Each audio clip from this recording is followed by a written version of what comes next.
at exactly 8:43 a.m.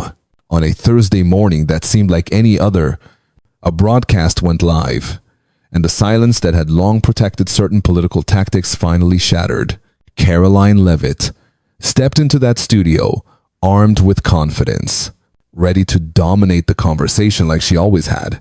But what she didn't expect, what the country didn't expect, was that Jasmine Crockett had come with something stronger than sound bites.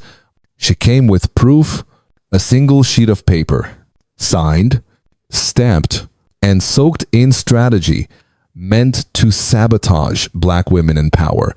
Not because of their policy, but because of their poise. It was calm. It was deliberate. And it flipped the entire panel on its head. No yelling. No chaos. Just facts placed squarely on the table. And for once, the shouting wasn't what made the headline. It was the silence. The kind of silence our grandmothers were forced to swallow. The kind Jasmine Crockett now weaponized with grace. Stay with us, because this isn't just another headline. It's the voice our grandmothers were never allowed to raise. Subscribe and stay, because silence no longer protects us. The studio in Scottsdale, Arizona, was quiet. Too quiet for what was coming. 3 cameras were already rolling. A producer sat tensely in the control room, fingers hovering over the switchboard. They wouldn't say it out loud, but they felt it in their gut. Something was about to rupture. Karoline Leavitt swept into the studio, high heels clicking, laughter trailing. She was unflashing her campaign smile, tossing quick jokes to the crew, already in performance mode. To her, this was another chance to dominate a panel, to win a debate with polished digs and rapid-fire rebuttals.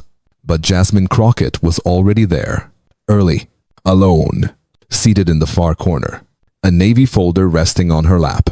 Her lips were pressed in a still line. Her eyes scanned quiet notes. She wasn't fidgeting, wasn't rehearsing. She was remembering.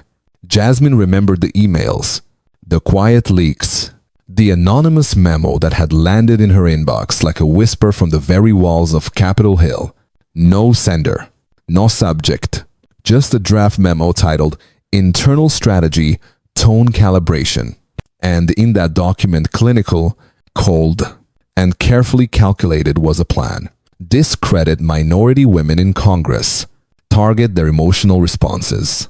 Frame them as irrational, aggressive, unhinged. The document named her, not obliquely, not in suggestion. It named Jasmine Crockett alongside 2 other women of color as susceptible to emotional escalation under scrutiny and ripe for disruption under pressure.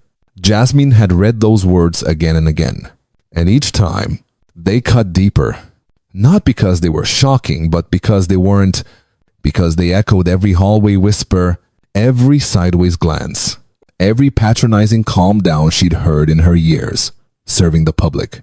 But this time, she wasn't going to tuck it away. Karoline took her seat with a smirk, tossing a quick, low jab. "Oh, you brought notes this time." Jasmine barely turned. "Always do," she replied. "Just never needed them for you." That was the temperature of the room. Cool, clipped, tense. And the moderator, trying to juggle neutrality and chaos. They welcomed both guests. Listed. The topics: border, security, education, federal budget. But Jasmine wasn't listening for policy, but she was listening for the moment. The one where the mask would slip, where the real game would show itself. And sure enough, 10 minutes into the panel, it began. Karoline steamrolled the conversation. She pivoted from question to question like a contestant on a game show, throwing in rhetorical barbs about chaos from the left and overly emotional representatives who scream when they lose ground. She spoke over the moderator, interrupted Jasmine twice, thrice, but Jasmine didn't flinch. She tapped her pen twice. Her folder never moved. Then it happened. Congresswoman Crockett. The moderator turned. "Do you have a response to that?" Jasmine didn't blink. She looked at Karoline directly, then calmly turned to the moderator. "Sure," she said, "but before I respond to her opinion, I think we should talk about the real reason she's so loud about mine. Silence. The kind that stops sound engineers. The kind that tilts every head." And with that, she slid the folder across the table. A single sheet. A strategy memo shined, verified, and time-stamped. "This," she said, her voice unwavering, "is an internal memo circulated by Miss Leavitt's campaign. It doesn't target policy. It targets personality. It outlines how to bait women like me into reacting and how to spin those reactions as emotional instability." Karoline froze. And in that moment, before her voice rose, before her defense crumbled, Jasmine had already won. Not the debate. The moment. And moments like that, they don't just happen. They are prepared. They are planned. They are carried quietly until the country is ready to hear the truth. They say the truth doesn't need to shout. But in a studio built for sound bites and sensationalism, the softest voice often cuts the deepest. Jasmine didn't raise her tone. She didn't point fingers. She just held up that memo and let the silence do what noise never could force the country to listen. Karoline Leavitt, who moments before was riding high on rhetorical jabs, now sat frozen. Her mouth opened, but no words came. Then came the crack, the rise in pitch, the tremble in tone. "You're lying," she snapped. "This is a setup, a trap." She turned to the moderator. "You can't let her do this. You can't let her smear me with some fake paper." But the damage had already been done. Even before the cameras cut to commercial, even before the producers scrambled to regain control, viewers at home had already seen what they needed to. Not just Karoline's meltdown, but Jasmine's power. Not loud, not boastful, not dramatic. Just measured, documented, intentional. What they didn't see, at least not right away, was the chaos behind the scenes. What leaked minutes later changed everything. A rough, uncut clip, just 14 seconds recorded during the commercial break. Karoline, pacing in circles, yanking off her mic, cursing, muttering to a producer. She set me up. She knew I couldn't defend that without looking guilty. That moment, it went viral before coffee cooled. By 10:00 a.m., Twitter and Instagram exploded. Crockett called it memo drop. Stay calm and expose them. But this wasn't about hashtags. Not really. It was about a strategy finally exposed. For years, women like Jasmine had walked into rooms where they were expected to defend not just their positions, but their very presence, their tone, their volume, their facial expressions. They were told to smile more, to not take it personally. And when they did respond, they were labeled unhinged. The memo didn't invent the tactic. It simply documented it. And Jasmine, she just held it up for the world to see. Former campaign staffers began to speak, quietly at first, then louder. Emails leaked. Screenshots surfaced. Confirmations rolled in like waves. Yes, the memo was real. Yes, it had been circulated. Yes, its language was targeted, manipulative, and most of all, deliberate. Even Karoline's former aides couldn't defend it. One told a local paper, "We were told to trigger Crockett, get her off message. If she snaps, we win." That was the pitch. But Jasmine never snapped. She didn't even flinch. Instead, she embodied what so many black women have been forced to master: the art of composure under fire, the discipline of dignity in the face of disrespect, the strength to stand still while being accused of doing too much. And that's what resonated. It wasn't just that she had proof, it's that she didn't weaponize it for a headline. She offered it like evidence in court, then stepped back, let the jury be the nation. It wasn't about destroying Karoline. It wasn't even about proving herself right. It was about reclaiming the narrative that had, for too long, been written without women like her at the table. And America noticed in barbershops, living rooms, churches across the South, folks gathered around phones and laptops, replaying the clip, watching that moment when composure became confrontation without a raised voice. This ain't just politics. One elder said in a community center in Memphis, "This is what dignity looks like when it finally says enough." Bye. And maybe that's what Jasmine Crockett gave us that day. Not just a televised takedown, not just a strategy exposed, but a blueprint for how to fight with facts, how to reclaim our voice, and how to let truth be the loudest thing in the room. By Friday morning, the numbers told a story louder than any soundbite. 3 million views in under 24 hours, trending hashtags in 3 major cities, clips circulating on YouTube, TikTok, Instagram Reels, and even private WhatsApp groups. But numbers weren't the point. The point was this: people weren't just reacting to Karoline Leavitt's breakdown. They were responding to something deeper, something long simmering, something that Jasmine Crockett had finally calmly set ablaze. It wasn't a gaffe. It wasn't a gotcha. It wasn't political theater. It was strategy unveiled. It was silence weaponized. It was the blueprint so many had whispered about, finally laid bare in daylight. For decades, Black women in American politics have walked tightropes. Be strong, but not too strong. Speak up, but not too loud. Defend your ideas, but smile while doing it. And when they failed, that impossible balancing act, they were labeled angry, aggressive, unfit. Jasmine didn't just tear up that script, she read it out loud. And America listened. In Dallas, a retired teacher posted, "My whole career, I was told to stay calm while being provoked." Jasmine just showed the world what that really looks like. In Cleveland, to a morning radio DJ said, that wasn't just a memo drop, that was a mic drop. In Lansing, a campaign manager for another rising Black candidate admitted off-record memo variations like that exist everywhere. Crockett didn't just expose a tactic, she exposed a culture. And perhaps that's why this story stuck.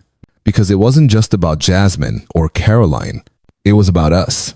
Our mothers, our sisters, our aunts, women who've been talked over, brushed aside, set up to fail, then blamed for reacting. That memo was more than a smear sheet. It was a mirror. And Jasmine made the nation look straight into it. But even as the headlines swirled and pundits scrambled for takes, Jasmine herself stayed still. No victory tour. No media circus. Just one quiet press conference outside a community center in Shreveport. She stepped up to the mic in flats and a navy blazer. "I didn't bring that document out to embarrass anyone," she said. "I brought it out because we've let too many things slide for too long." Her voice didn't rise, but her words did. We've laughed off disrespect. We've played along to keep it civil, and we've paid the price for it. Then she looked directly into the camera and delivered the line that would echo through every replay, every classroom, every church basement conversation that weekend. You don't have to yell to be loud. You don't have to fight dirty to tell the truth. And you don't have to let people define you just because they can't outthink you. That clip, it became the second most watched moment of the week. Because people weren't just watching a politician. They were watching a woman choose principle over spectacle. And as the days unfolded, the story only deepened. Old footage surfaced Karoline interrupting Jasmine on past panels, mocking her tone, smirking as she spoke over her. Clips once dismissed as minor now told a clearer narrative. This wasn't new. It was practiced. It was planned. And for the first time, someone had not only refused to play along, but held up the playbook in public. That's what cracked the conversation open. Not just the confrontation, but the clarity. And if you believe this is what Black America needed all along, say truth in the comments below. 3 days after the panel, and the story took a turn. No one expected, not with another politician, but with a young woman most folks had never heard of. Her name was Dana Haskins, 27 years old, fresh out of graduate school. She had joined Karoline Leavitt's campaign team full of hope and ambition. It was her first political job. She thought she'd be shaping messages, not burying them in code. But that's exactly what she found herself part of. When a local reporter from Toledo reached out, Dana didn't hide. She picked up the phone on the first ring. "I couldn't sit on it," she said, voice shaking. The way they talked about Crockett, Bowman, even Luna, it stopped feeling like politics. It felt like a setup. Like we were planning character assassinations before even reading their bills. Dana revealed that she hadn't leaked the memo impulsively. She'd read it, reread it, let it sink in. And the more she saw her team laugh about reactions, poke fun at representatives' voices, appearances, and media value, the more her conscience refused to stay quiet. So she waited. She watched the panel lineup be confirmed. And then, like a whisper carried by the wind, she sent the memo anonymously to Jasmine Crockett. "I didn't know what she'd do with it," Dana told the reporter. "I just hoped she'd do more than read it. I hope she'd show people the thinking behind it." That confession opened a new chapter in the story. It wasn't just about what Jasmine revealed on air. It was about who gave her the truth and why. Jasmine's team quietly reached out to Dana. No press. No cameras, just a message that said, "Thank you for the courage we're all told to suppress." Later that week, Jasmine went live on her personal channel. No teleprompter, no prepared remarks. Just her sitting in her home office, wearing a plain t-shirt, speaking directly to people who had been watching in silence for too long. One viewer asked, "Why didn't you go harder? You could have destroyed her." Jasmine paused, took a sip of water, then leaned in. "Because I didn't need to destroy her," she said. "The truth doesn't need glitter or yelling or cheap shots. It just needs space."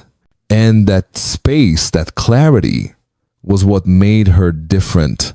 Another viewer asked, "What do you hope happens now?" Jasmine exhaled slowly. "I hope people think twice before calling a woman irrational just because they didn't like how she pushed back. I hope campaigns stop hiring firms to build new ways to invalidate people instead of debating their ideas. And I hope that the next time a Black woman stays calm while being disrespected, someone notices." The chat was flooded. Respect. This is leadership. She didn't yell. She whispered and won. The next day, Jasmine posted a quiet message. "Let the moment speak." But after that, let the work begin. And that's exactly what started to happen. Journalists began asking tougher questions. How long have these strategies been used? Who else is using them? And why did it take someone like Jasmine Crockett, measured, factual, composed to break the silence? Karoline Leavitt disappeared for 72 hours. No media, no posts, no interviews. And when she finally resurfaced with a pre-recorded apology video, it landed with a thud.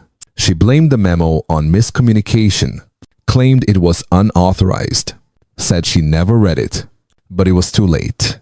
The people had already seen the receipts, heard the clip, felt the impact. Jasmine didn't need to rebut it. She didn't even mention Karoline's name again. Because when the truth is clear, repetition isn't necessary.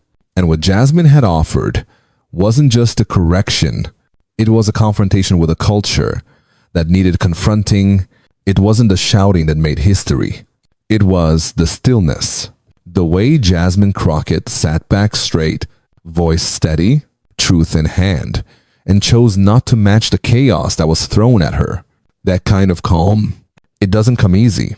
It comes from years of walking into rooms where your presence is questioned before your words are even heard.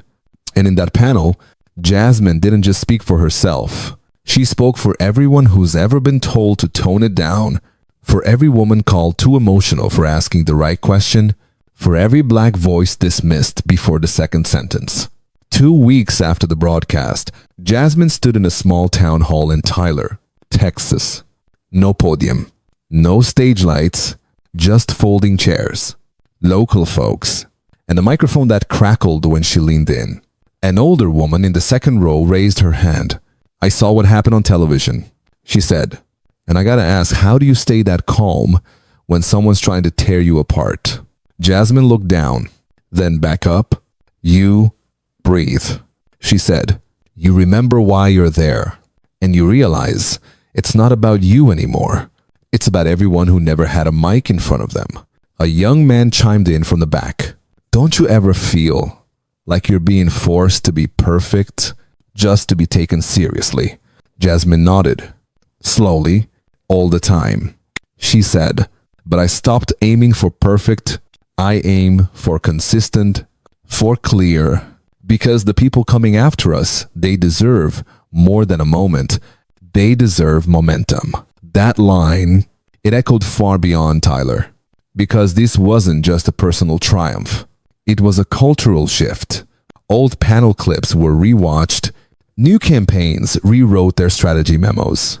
Young girls in debate teams saw a different kind of role model, and behind the scenes, a quiet reckoning began. Black staffers across Capitol Hill whispered, "Did you see what Crockett did?" Veteran aides started checking how their reps were being prepped for interviews. Consultants looked twice at their talking points. The memo didn't just expose one campaign. It lifted the lid on an entire ecosystem built to undermine voices that didn't fit the mold. And Jasmine, she never claimed victory. She didn't need to, because when a retired teacher in El Paso DMs you, saying, "My 8th grade girls watched your segment," one of them asked, "Why did that other lady get so mad when Jasmine stayed calm?" Yuri, and you know, you've done something bigger than politics. That question, that wonder in a young girl's voice, was the beginning of a new kind of power, not reactive, not performative, but resolute. So while the headlines moved on, and the next panel started its own cycle of debate, something had changed. A line had been drawn, a mirror held up, a truth finally spoken, not through volume, but through visibility. And that is what Crockett gave to America, not a viral moment, but a lasting mirror. And sometimes the most radical thing you can do is show up calm, stay clear, and say, "This is real. Now decide what you'll do with it." Jasmine Crockett never raised her voice, but she raised a mirror. And in that mirror, the nation saw more than one woman's courage. They saw years of quiet endurance, years of coded attacks, years of staying composed while being poked, prodded, and pushed to the edge. This story was never just about a memo. It was about how long we've let strategy pass as sincerity, how many times we've called strength attitude, how many doors were closed before the second sentence was spoken. But Jasmine didn't kick down the door. She opened it, then invited the truth to walk through. Congresswoman Jasmine, latest news isn't about a viral clip anymore. It's about a shift, a change in what leadership looks like, in what calm power sounds like, in what justice feels like when it finally steps forward, not shouting, but steady. And on Capitol Hill, in those Washington halls, where noise often drowns out clarity, Jasmine brought something rare, silence that couldn't be ignored. The United States Congress' latest news didn't just feature policy debates and budget talks that week. It featured a reckoning, a moment when political theater got interrupted by a dose of unapologetic reality, and it reached far beyond D. C. It reached into classrooms, into barbershops, into kitchens and phone screens and hearts. It reminded folks that sometimes the loudest truth doesn't come from yelling. It comes from standing still when the storm swirls around you. So now, the question isn't whether Jasmine won that debate. The question is, what will we do with the space she created? Will we listen closer? Challenge BS faster. Call out the strategy, not just the insult. Will we teach our daughters and our sons that calmness isn't weakness, but wisdom? Will we hold mirrors to our own systems and ask, what are we rewarding? And what are we still too afraid to name? Because if a single sheet of paper can shift the national conversation, imagine what happens when we all stop whispering and start standing. Speak black truth. If this story moves something in your chest, don't scroll past, like, share, stand, subscribe. Because they silenced our voices long enough, let's raise them louder than ever. Thank you for being here. We'll see you in the next story. The kind they still don't want you to hear.